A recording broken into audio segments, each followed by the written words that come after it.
Përshëndetje të dashur miq dhe mirë se keni ardhur në You Can Cook It. Unë jam Elona. Sot do të përgatisim disa qofte në formë varke të mbushura me garnitur dhe në përbërje të qoftes do të përdorim lakër. Këtu në Turqi mban emrin e një pashai si gatim, quhet Hasan Pasha Qofte. Unë për ju që nuk i njihni gatimet turke i kam quajtur qofte vark, sepse ngjajnë si varka të vogla të mbushura me garnitur. Është një recetë super e shijshme, më besoni që nëse do t'i jepni një shans dhe do t'a provoni, do të bëhet e pazëvendësueshme. Le të fillojmë nga puna. Për këto qofte të dashur miq do të na duhet një lakër mesatare, të cilën nuk është se do e përdorim të gjithën, do të përdorim një pjesë. Për këtë arsye, mundësisht zgjidhni një lakër që është e vogël, që pjesa që do të mbetet o ta përdorni për sallatë, ta lini një pjesë poshtë në frigorifer dhe një pjesë mund ta hidhni në ngrirje për ta bërë sarma ose japrak, nëse i thoni ndryshe, me gjethe lakre. Nuk e mbaj mend mirë emrin, por një nga ju, një nga vajzat e kanalit më ka shkruar dikur poshtë japrakut me gjethe lakre, që lakrën nëse e fusni në ngrirje nuk ka nevojë fare ta zieni, direkt mund ta merrni dhe të bëni japrak me lakër. Pra dhe unë mësoj gjëra nga ju. Një pjesë të lakrës dhe unë e kam vënë në ngrirje që në ditët në vijim do ta bëj japrak me gjethe lakre.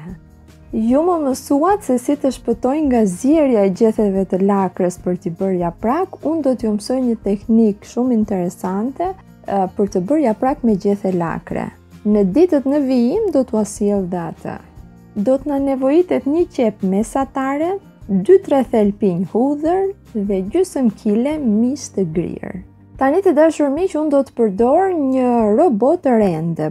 Nëse nuk keni një blender të tillë me rende, që mund të grini frutat dhe perimet, mund ta prisni dhe me thik, vetëm se do ta presim imët, siç presin shefat qepën që e presin imët fare, edhe neve lakrën do të mundohemi që ta presim sa më imët të mundemi. Pra i grim të gjitha me rende, qepën, lakrën dhe hudhrat.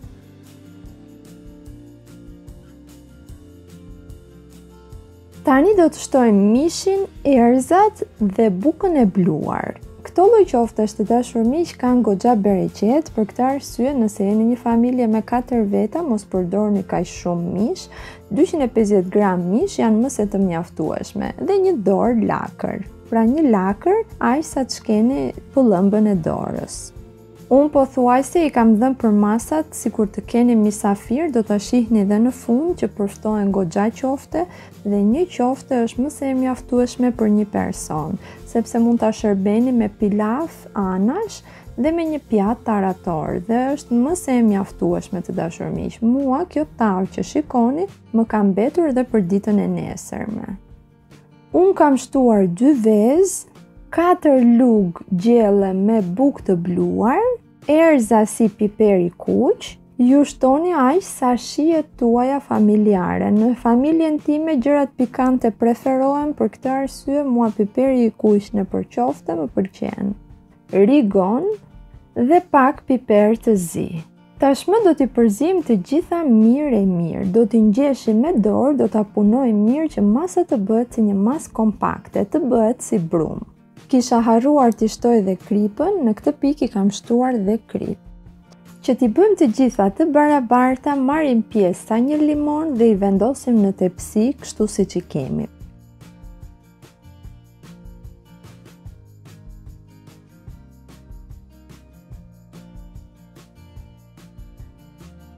Pastaj do t'i shtypim me dorë dhe do të formojmë formën e varkës.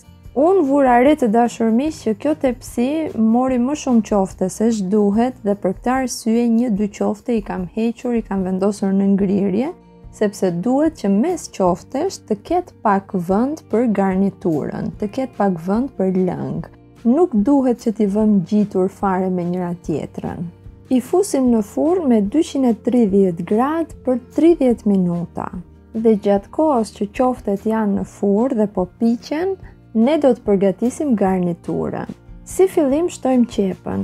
Gjatë kohës që qepa ka urdiset pak, presim karotën. Me që karota është më e fortë se patatja, do të kaurdisim së fillim karotën dhe pastaj të tjerat. Të gjitha perimet të prera në kubik do të kalojnë në një skuqe të lehtë, madje do të shtojmë dhe salcën që t'i dali era dhe në fund fare do të shtojmë patatet dhe ujin.